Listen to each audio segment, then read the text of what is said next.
රුමේනියාවේ ජනාධිපතිට මොකද වුනේ? කෙනෙක් ඉන්නවා. අපි කියන්නේ ඩිජිටල් ජිල්මාට් කියලා මේ මේක කරලා ෆේක් account හදලා. ඉතින් අපි බලමු ඇත්තටම රුමේනියාවේ ජනාධිපතිට මොකද වුනේ? රුමේනියාවේ ජනාධිපති කෙනෙක් ඉන්නවා. ඇත්තටම මේක අපිට කොහොමද බලපාන්නේ? රුමේනියාවේ ජනාධිපති කෙනෙක් ඉන්නවද නැද්ද කියන එක අපිට වැදගත්කම මොකද්ද? අන්න ඒක තමයි අපි බලන්න ඕනේ. ඇත්තටම රුමේනියාවේ ජනාධිපති කෙනෙක් ඉන්නවද නැද්ද කියන එකේ අපිට තියෙන වැදගත්කම තමයි. ඇත්තටම අපි වැඩ කරන්නේ රුමේනියාවේ ආයතනවල. ඩිජිටල් මේ වශයෙන් ඒගොල්ලොන්ගේ ඡන්දය හොරකම කරා කියලා වෙලා තියෙනවා. ඇත්තටම මේ රුමේනියාව කියන රට ඇවිල්ලා මේ ලංකාව වගේ රටක් නෙමෙයි. මොනවද ඒ කොහෙන් කොහොම කවුරු කොයි විදිහට කරත් හොයාගන්න පුළුවන් විදිහට ඒගොල්ලන්ගේ ටෙක්නොලොජි එක දියුණුයි. I don't ever slow up, no I don't take shit. I got no love for the fakeness. If you wanna play tough and wanna hate this, I'll always show up. I don't ever slow up, no I don't take shit. I got no love for the fakeness. If you wanna play tough and wanna hate this, I'll always show up and make a statement. I don't ever slow up, no I don't take shit. I got no love for the fakeness. If you wanna iPhone යාවනේ අදත් මම එක්ක ඔයගොල්ලොත් එක්ක එකතු වෙන්නේ. ඔයගොල්ලෝ කිසිම වෙලාවක හිතපු නැති විස්තරයක් ගැන රුමේනියාවේ කතා කරන හිතපු නැති කියන්නේ ගොඩක් වෙලාවට අපේ ලංකාවේ සහ අනිත් රටවලින් ඇවිල්ලා ඉන්න උදවිය ඒ සම්බන්ධව ලොකු අවධානයක් ලක් කරපු නැති දෙයක්. ඉතින් අපි බලමු මොකක්ද ඒක කියලා. ඔව්. ඉතින් අපි බලමු ඇත්තටම රුමේනියාවේ ජනාධිපතිට මොකද වුනේ? රුමේනියාවේ ජනාධිපති කෙනෙක් ඉන්නවා. ඇත්තටම රුමේනියාවේ පහුගිය දෙසැම්බර් මාසේ තිබුණා පළවෙනිදා රුමේනියාවේ ජනාධිපතිවරණය. නමුත් රුමේනියාවේ ජනාධිපතිවරණය පැවැත්වුණාට ඒක අර්ථකුනේ නැහැ. ඇත්තටම රුමේනියාවේ ජනාධිපතිවරණයට රුමේනියා ප්‍රධාන පක්ෂ 4ක් එකතු වුණා. ඇත්තටම පළවෙනි පක්ෂය කිව්වොත් අපි මේගොල්ලෝ පළවෙනි පක්ෂ විදිහට ගණන් ගන්නේ PSD කියන්නේ මේගොල්ලෝ ඒකට කියන්නේ PSD කියලා. PSD කියලා කියන්නේ PSD කියන පක්ෂයත් ඊට අමතරව PNL කියන පක්ෂයත් කියන පක්ෂ දෙක තමයි ප්‍රධාන වශයෙන් මේ ජනාධිපතිවරණයට රුමේනියාවේ එකතු වුනේ. ඉතින් ඊට අමතරව AUR කියලා පක්ෂයක් එකතු වුණා. POT කියලා පක්ෂයක් එකතු වුණා. අතරම මේ PNL කියන පක්ෂයේ තේරුම PNL කියන අකුරු තුනේ තේරුම තමයි අපි අර UNP එතකොට මොකද්ද ස්ට්‍රේලියන් ඔය වගේ කියලා අපි ලංකාවේ තියෙන්නේ. ඒ වගේ මේකේ PNL කියන එකේ තේරුම තමයි Party National Liberal PNL. එතකොට PSD කියන එක Party Social Democratic ඊට පස්සේ ඊට අමතරව සෙසු පක්ෂ දෙකක් තියෙනවා. කියන්නේ සෙසු ප්‍රධාන පක්ෂ දෙකක්. ඒකක් තමයි AUR කියන්නේ Alliance for the Union Romania කියලා. අනිත් එක තමයි POT Party of Young People. මේක Party of Young People. ඒ කියන්නේ තරුණ උදවිය නියෝජනය කරන පක්ෂයක්. ඉතින් ඔන්න කියන ප්‍රධාන පක්ෂ 4 තමයි පෞද්ගලික දෙසැම්බර් මාසයේ ඊට අමතරව සිසු පක්ෂ කිහිපෙකුත් එකතු වුණා. මම ප්‍රධාන පක්ෂ ගැන විතරයි කියන්නේ. ඉතින් දෙසැම්බර් මාසයේ පළවෙනිදා තිබුණු මැතිවරණේ මැතිවරණයට ඉදිරිපත් වුණා. නමුත් ඒ මැතිවරණයට ඔය PNL සහ PSD කියන පක්ෂ දෙක අතරින් පොඩි ප්‍රශ්නයක් පැන නැගුණා. පත්වෙච්චි මම හිතන පත්වෙච්චි කියලා කියන්නේ යම් කිසි පක්ෂයක් එක මම නියෝජනය කරන නාමිකව දැනුවත් කරන එක වැරදි. ඒ නිසා එක් පක්ෂයකට ඔය PNL සහ PSD කියන පක්ෂ දෙකෙන් එක පක්ෂයකට රුසියාවේ ජනාධිපති සහ එයාගේ අනුගාමිකයින් ඩිජිටල් ෆේක් accounts හදලා ඒගොල්ලෝගේ ඩිජිටල් මේ වශයෙන් ඒගොල්ලෝගේ ඡන්දය හොරකම කරා කියලා වෙලා තියෙනවා. ඒක රුමේනියාවේ අනිත් එතරම් මේ රුමේනියාව කියන රට ඇවිල්ලා මේ ලංකාව වගේ රටක් නෙමෙයි. මොනවද ඒ කරත් කොහෙන් කොහොම කවුරු කොයි විදිහට කරත් ඒක හොයාගන්න පුළුවන් විදිහට මේගොල්ලන්ගේ ටෙක්නොලොජි එක දියුණුයි. ඉතින් ඒ නිසා මේගොල්ලෝ හොයාගෙන තියෙනවා මෙහෙම අපි කියන්නේ ඩිජිටල් ජිල්මාට් කියලා. මෙහෙම එකක් කරලා ෆේක් accounts හදලා ඉතින් ඒ යම් කිසි බොරු සාවද්ද ප්‍රකාශ පත් කරලා තමයි ඒගොල්ලෝ ජයග්‍රහණයට පත් කරයි එක පක්ෂයක්. ඉතින් අන්න ඒ නිසා ඒ ලංකාවේ නම් කිසිදාක කරන්නේ නැහැ මේ වැඩේ. ඒ නිසා ඒ ජනාධිපතිවරණය සම්පූර්ණයෙන්ම කැන්සල් කරා. අහෝසි කරලා දැන්. එදා ඉඳලා මාර්තු 25 වෙනකම් එදා ඉඳලා දෙසැම්බර් 1 වෙනිදා ඉඳලා දෙසැම්බර් 1 ඉඳලා දෙසැම්බර් 28 නැත්නම් 27 වගේ තමයි ඒක කැන්සල් කරේ. එදා ඉඳලා අද වෙනකම් රුමේනියාවේ ජනාධිපති කෙනෙක් හිටියේ නැහැ. මාර්තු 28 වෙනිදා ඇත්තට මාර්තු 28 වෙනිදා. ඇත්තටම ඒ දෙසැම්බර් 1 වෙනිදා වෙනකොට හිටපු ජනාධිපති තමයි කාලෝස් ලොහානිස් කියන කෙනා. කාලෝස් ලොහානිස් කියන කෙනා තමයි කලින් හිටපු ජනාධිපති. ඇත්තටම කාලෝස් ලොහානිස්ගෙන් පස්සේ ජනාධිපති කෙනෙක් පත් උනේ නැහැ මොකද අර ප්‍රශ්නේ නිසා.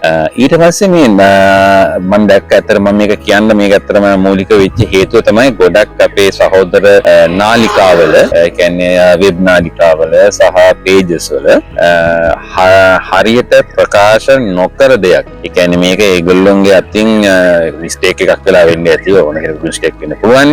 එතන මම මේ තොරතුරු ලබාගත්ත තොරතුරු ලබාගත්ත විදිහ මම මේ වීඩියෝ එක අතර ඔයගොල්ලන්ට ප්‍රදර්ශනය කරන්න බලාපොරොත්තු වෙනවා. මොකද හේතුව ඒක සාවැරදි තොරතුරක් නෙවෙයි කියන එක මට ඔප්පු කරන්න අවශ්‍ය නිසා. ඒක සහ එතකොට යපියන් සහෝදර නාලිකාවල කියවෙච්ච ගොඩක් අර ඒක වැරදි කියලා කියන්න බෑ. ඒගොල්ලන්ට වැරදිච්ච තැනක් මම නිවැරදි කරන්නත් එක්ක තමයි මේ කරන්න හිතුවේ. සහ අපේ ගොඩක් සහෝදරයෝ නොදන්න දෙයක් නිසා. ඇත්තටම මේක අපිට කොහොමද බලපාන්නේ? දැන් මේ රුමේනියාවේ ජනාධිපති කෙනෙක් ඉන්නවද නැද්ද කියන එක අපිට වැදගත්කම මොකද්ද? අන්න ඒක තමයි අපි බලන්න ඕනේ. ඇත්තටම රුමේනියාවේ ජනාධිපති කෙනෙක් ඉන්නවද නැද්ද කියන එකේ අපිට තියෙන වැදගත්කම තමයි ඇත්තටම අපි වැඩ කරන්නේ රුමේනියාවේ ආයතනවල. ඉතින් මේ රුමේනියාවේ තියෙන ආයතන වලට මේ දේශපාලනික ව්‍යුහය ගොඩාක් බලපානවා. ඒක බලපාලා තියෙනවා. ඒ බලපාපු නිසා ගොඩක් වෙලාවට අර ඇත්තටම පක්ෂග්‍රාහී ආයතන තියෙනවනේ ඕනම රටක්. ඉතින් මේ පක්ෂග්‍රාහී ආයතන වලින් පෙරදිච්ච පක්ෂවල උදවියට තැනක් නැති වෙලා ඇත්තටම මේ ඒගොල්ලෝ ආයතන අකුලගෙන ගිහින්. එහෙම වෙච්චාම අපේ වැඩ කරන සමාජිකාව ගොඩක් අයට රැකියාව නැතිවීම වෙලා. ඉතින් ඔන්න ඔය වගේ දේවල් තමයි අපේ අයට ඇති වෙන බලපෑම. ආඩු කිව්වත් කමක් නැහැ. ඉතින් ඒ වගේ දැන් කාලෝස් ලොහානිස්ගෙන් පස්සේ ඇවිල්ලා ඉන්නවා මං කිව්ව මාර්තු 28 වෙනිදාන් පස්සේ අන්තර්කාලීන ජනාධිපති කෙනෙක් පත් වෙලා තියෙනවා මේ රටට. ඉතින් මේ අන්තර්කාලීන ජනාධිපති කෙනෙක් කියලා කියන්නේ අතරම නිත්‍යානුකූල වශයෙන් ජනාධිපතිවරණයක් පැවැත්වෙනවා මැයි මාසේ පැවැත්වෙනවා. ඒ මැයි මාසේ ජනාධිපතිවරණය පැවැත්විලා ඒකෙන් ජනාධිපති කෙනෙක් තෝරගන්නකම් අන්තර්කාලීන මේ කාලයේ අතරතුර වැඩ බලන ජනාධිපති කෙනෙක් විදිහට පත් වෙලා ඉන්නවා ජනාධිපති කෙනෙක්. අතරම එයාගේ නම තමයි ඉලියේ බොලොජාන් කියලා. එයා තමයි අලුත් අන්තර්කාලීන ජනාධිපතිතුමා.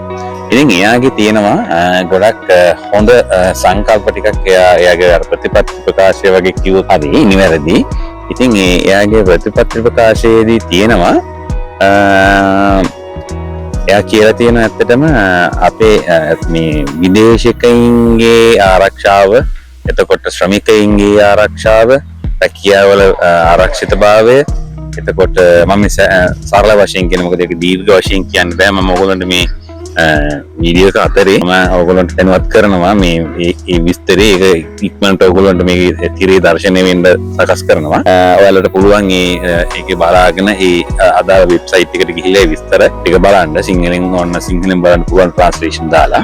ඒකෙදී එයා දාලා තියෙනවා ඇත්තට එයාගේ ප්‍රතිපත්ති ප්‍රකාශයේදී කියලා තියෙනවා ඩිජිටලයිස් කරන්න කියලා. ඇත්තටම ඔයාලා හිතනවා ඉතින් මේ කියන එක අපිට වැදගත් වෙන්නේ කොහොමද? අපිට වැදගත් වෙනවා. ඩිජිටලයිස් කරනවා කියලා කියන්නේ ඇත්තටම එයා කඩදාසි භාවිතය ඉවත් කරන්න තමයි ලෑස්ති. ඒ කියන්නේ අපි ගත්තොත් ඕක අපිට කොහොමද බලපාන්නේ?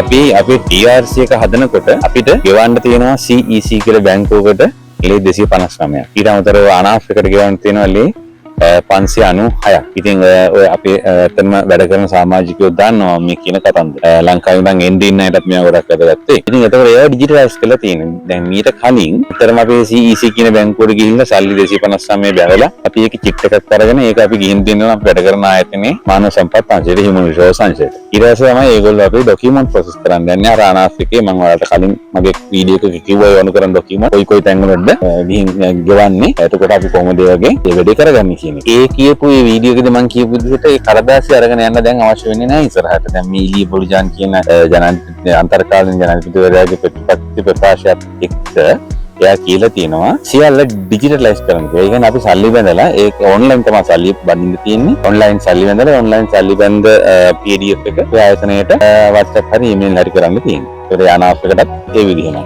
ඉතින් ඒවා තාම මේ ප්‍රතිපත්ති ප්‍රකාශයක් විතරයි තියෙන්නේ. හැබැයි අර CEC බැංකුවට සල්ලි බඳින එක නම් දැනටත් පටන් ගන්න තියෙන ඔන්ලයින් කරන්න.